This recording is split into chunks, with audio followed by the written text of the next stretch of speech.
Fala, fera, meu nome é Ítalo Feitosa, professor de Física. Estamos aqui agora para falar para você sobre o eco e a reverberação. Antes de iniciar o vídeo, deixa teu like, se inscreve no canal. Danado, se inscreve no canal. Se inscreve no canal que a gente está tentando subir o número de inscritos. Se inscreve no canal. Compartilha com teus amigos. Nos ajuda que eu te ajudo. Tudo de graça aqui, ó.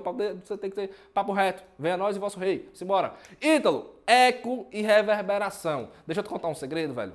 Tu sabe por que é que um cara, quando chega na entrada do filme, entrou na entrada da caverna, aí ele dá um grito, alô! Aí ele vê se escuta o som de volta, concorda comigo? Velho, por que é? Por que é que às vezes tem eco? Por que é que às vezes não tem? Porque boba é que ele fica gritando, ele quer gastar a voz dele? Ele não quer gastar a voz dele, viu? Tem um segredo para ele tentar fazer isso. Deixa eu te dizer uma coisa. O que é que diferencia o eco da reverberação? Os dois são reflexões do som, beleza? Tanto o eco quanto a reverberação são reflexões do som. Só que o eco, você vai ter uma reflexão do som que você consegue distinguir o som que foi emitido e o som que foi refletido. É por isso que quando a gente dá um grito, às vezes você fala assim, alô! Aí você, quando para de gritar, você escuta, oh! De volta, concorda comigo? Você escuta uma parte do que você emitiu de volta. Ou seja, você consegue diferenciar aquilo que saiu da sua boca, que você emitiu, e aquilo que voltou, aquilo que foi refletido. A reverberação você não consegue. É quando, por acaso, você está no espaço que você vai ter reflexão do som, só que você fala, alô! E você não escuta nada de volta, concorda comigo? Ítalo, vem cá, quando é que eu tenho um eco, quando é que eu tenho reverberação? É bem simples.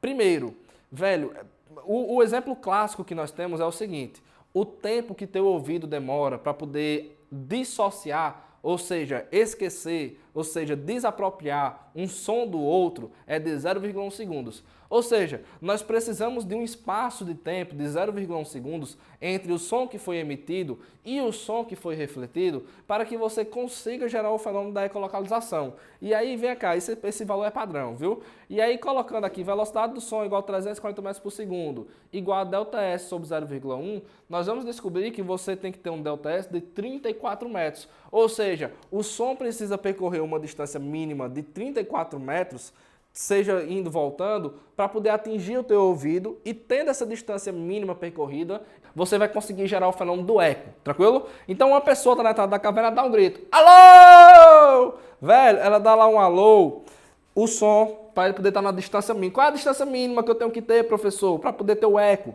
É bem simples, 17 metros. Por que 17 metros, professor? Porque você tem que ter 34 metros ao todo, ou seja, indo e voltando. Metade de 34 é quanto? 17. Então o som pode demorar 17 metros indo, 17 metros o quê? Voltando. E aí você vai ter o fenômeno do eco. Você tem que ter então a distância mínima de 17 metros para ter o fenômeno do eco. E aí deixa eu te dizer uma coisa, uma coisa muito correta que eu vou te falar agora é o seguinte, velho. Por que é que você grita na entrada da caverna? Bem simples.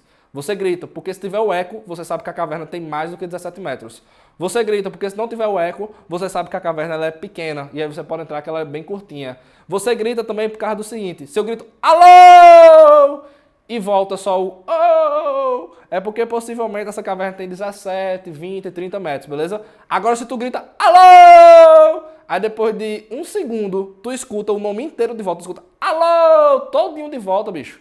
Basicamente, fudeu, entre aspas. Por que, professor? Fudeu. O palavreado aí que você está utilizando, pelo amor de Deus, é bem simples, velho. Porque quanto mais volta, quanto mais tempo demorou para voltar, e se voltar a frase completa que tu falou, é porque mais funda é essa caverna, tranquilo? Então, quanto mais volta esse eco, quanto mais forte esse eco, mais fundo é o meio que você está inserido. Tranquilo? Professor, e reverberação é o quê? Reverberação é a reflexão do som, que ela ocorre, às vezes, quando nós não conseguimos dissociar esse som, ou seja, o som emitido e o som refletido. Muitas vezes a reverberação é um som que é utilizado em salas abafadas e pequenas, que você grita ou que você fala alto, e esse som, quando ele vai, eu vou lá, estou emitindo o som, tá aqui, ó. Deixa eu falar um negócio, tá aqui a parede, e aí eu emito o som. Só que aí esse som ele bate na parede e volta, por exemplo, para cá, vamos dar um exemplo que ele volta para cá.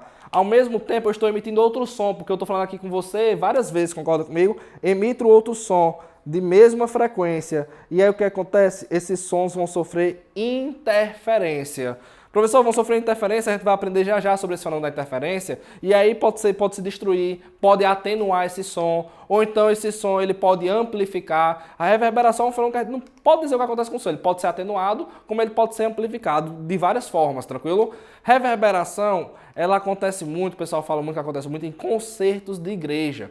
Muitas vezes em concertos de igreja o pessoal vai lá e acontece esse fenômeno, que as paredes das igrejas vão sofrer esse fenômeno da reverberação entre as próprias paredes e vai fazer com que o som seja amplificado ou seja atenuado. Isso é bom para o concerto. Só que isso aqui é muito ruim, por exemplo, em estúdios musicais. Imagina aí, Safadão, quer utilizar um certo tom de voz, quer tocar assim, dois lados. E aí imagina só se gera um fenômeno de reverberação, a reflexão do som nas paredes do estúdio dele, e começa a sair assim, dois lados! Ou seja, muda a voz dele, não é nem que muda a voz, mas muda a amplitude e vai mudar a intensidade sonora. Se ele quis representar uma potência nesse som, saiu outra potência por conta da reverberação. Porque na reverberação, a reflexão do som gera interferências entre o som que está indo e outro que está voltando, tranquilo? Isso pode atenuar, como pode amplificar a potência sonora. Isso é ruim aonde? Estudos musicais. Porque se o cara tem uma potência de 2000, ele quer ter essa potência de 2000. Ele não quer nem amplificar nem atenuar. E outra, se ele quiser amplificar ou atenuar, ele prefere usar um aplicativo, um programa de computador, tranquilo? Então o fenômeno de reverberação ele é ruim para os estudos musicais. O que é que eu faço para evitar o fenômeno da reverberação em estudos musicais? Ou você pode ter um estúdio muito grande, certo? Um estúdio acima de 17 metros, por exemplo, que aí você não vai ter um fenômeno de reverberação. Ou então você pode colocar paredes acústicas. O que são paredes acústicas? São paredes que vão absorver o som. Então, ao invés desse som ser refletido, ele vai ser absorvido. Tranquilo, fera? Então vamos agora resolver um exercício relacionado à refração e um relacionado à reflexão também. Simbora.